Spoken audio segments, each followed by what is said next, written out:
And then we're talking about this issue, education, health, extra issues. So now if you look at mobility, that can take up to 30%, and you look at our traffic congestions, the macro level problems, and this is the micro level problems. Traffic congestions, that's one issue. Okay, and then you have, and they could not operate above 110 kilometers. So there's only 10% plus minus in a day. So that creates certainty. Public don't want to take public transport because they are not coming to their neighborhood. And the operators were not interested on coming to the neighborhoods. There's minimum demand. When we entered this, we said we're going to pay you based on kilometers, regardless of numbers of passengers.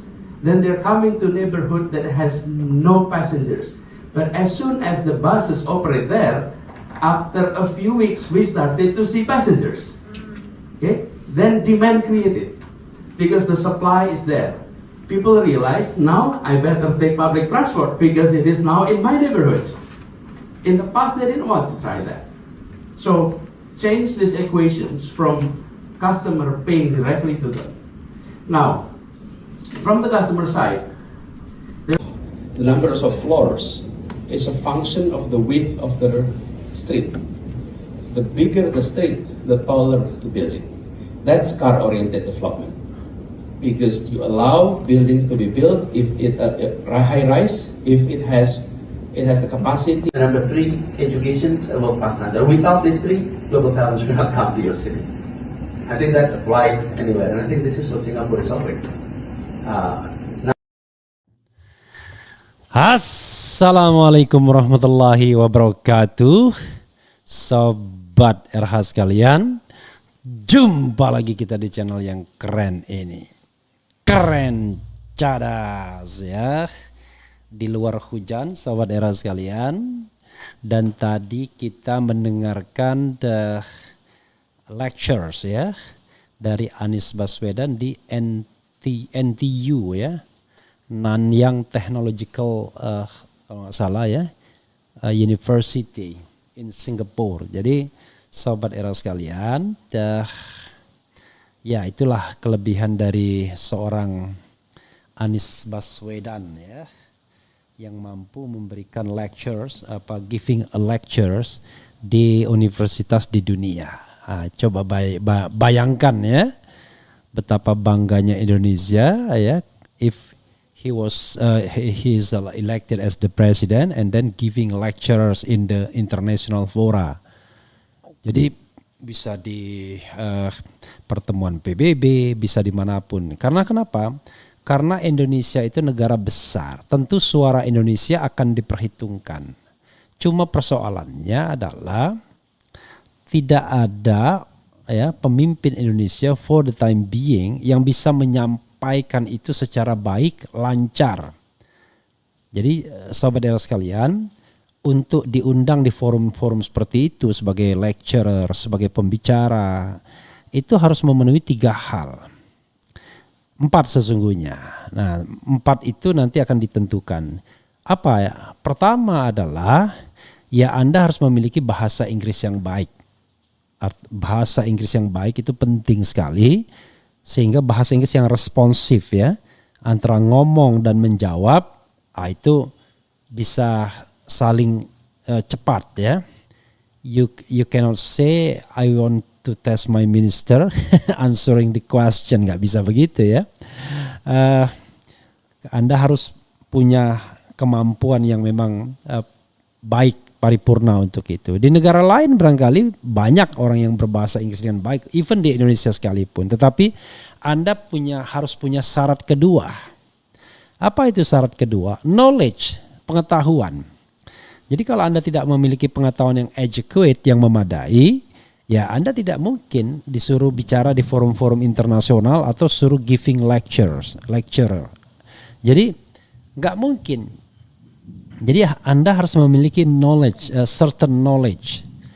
Knowledge itu bisa dibentuk karena pengetahuan, karena membaca, karena sekolah, bisa karena pengalaman, ya. Jadi based on reading books, ya, atau studying, atau bisa juga karena experience, pengalaman. Itu yang kedua. Nah, yang ketiga, Anda bisa bicara di forum-forum seperti itu if you have a legitimacy. Jika Anda punya legitimasi. Ya, legitimasi itu tidak bisa dibeli. Legitimasi itu adalah pengakuan dari masyarakat, dari orang yang mengundang Anda untuk menjadi pembicara di forum mereka. Nah, dengan 3 itu Anies sudah memenuhi. He speaks English very well. Yang kedua, he has knowledge, ya, based on reading books or experience. Dan yang ketiga, he has a certain legitimacy in society, ya, even international society. Nah, yang keempat yang sering sekali digunakan orang sesungguhnya sebagai pelengkap yaitu public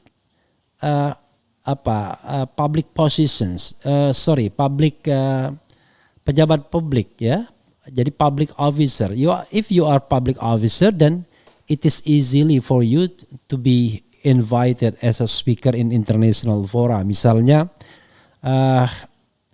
Anda menjadi wali kota, apalagi kalau Anda jadi gubernur atau bahkan presiden Republik Indonesia. Jadi sahabat sekalian, dengan 3 saja Anies sudah membuktikan bahwa dia bisa diundang kemana-mana. Hanya dengan 3 posisi, ya. Yaitu 1, dia punya bahasa Inggris yang baik, punya knowledge, dan punya knowledge itu pengalaman atau pengetahuan, dan kemudian punya legitimacy. Nah, kalau dia ditambah lagi dengan public position, dari posisi publik, maksudnya sebagai public officer, pejabat publik, itu jauh lebih gampang lagi karena dia representing not only himself but also the society of Indonesia, ya. Jadi sobat semuanya, kita tentu ya bangga dengan yang seperti ini, ya. Walaupun tidak perlu juga harus berlebih-lebihan. Kita ingin mengatakan bahwa Indonesia inilah bangsa yang besar. Dulu orang belajar ke Indonesia, terutama negara-negara ASEAN. Loh, sekarang kok malah kita yang diajari. Ya, kita sending many people to study in Kuala Lumpur, misalnya di Malaysia, Singapura. Bahkan ada yang belajar sampai cuma di Filipina. Jadi kita dulu orang belajar ke kita, tapi sekarang kita belajar ke mereka. Sebagai negara besar, rasanya kita agak malu juga. Ingat, ya, Malaysia sama Singapura itu merdekanya tidak lebih lama dari kita. Termasuk the Filipina, rata-rata kurang lebih sama. Bahkan kita lebih dulu. Singapura pisah dengan Malaysia baru tahun 60-an. Jadi sahabat era sekalian, karena itu kita harus betul-betul betul-betul mencari pemimpin yang bisa representing us, bisa mewakili kita, bisa mewakili kebanggaan Indonesia. Nah, kalau tidak bisa mewakili kebanggaan Indonesia, ya berat.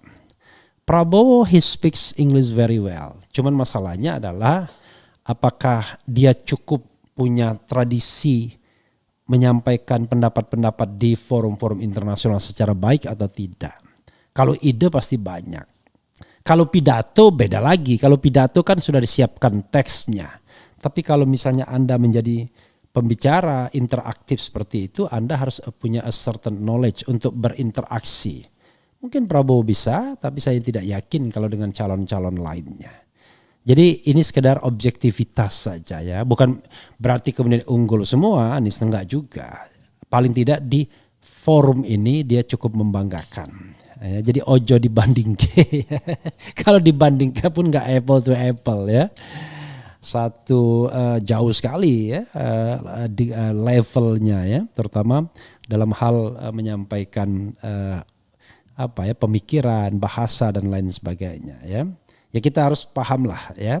Ada yang bahkan di interview wartawan saja sulit untuk menjawab, apalagi harus mengajar interaktif di depan para mahasiswa yang mestinya ya berbahasa jauh lebih baik dan Jangan-jangan mereka jauh lebih canggih daripada yang mengajar. Karena itu para pengajarnya harus sophisticated, harus canggih juga. Tidak boleh tidak canggih.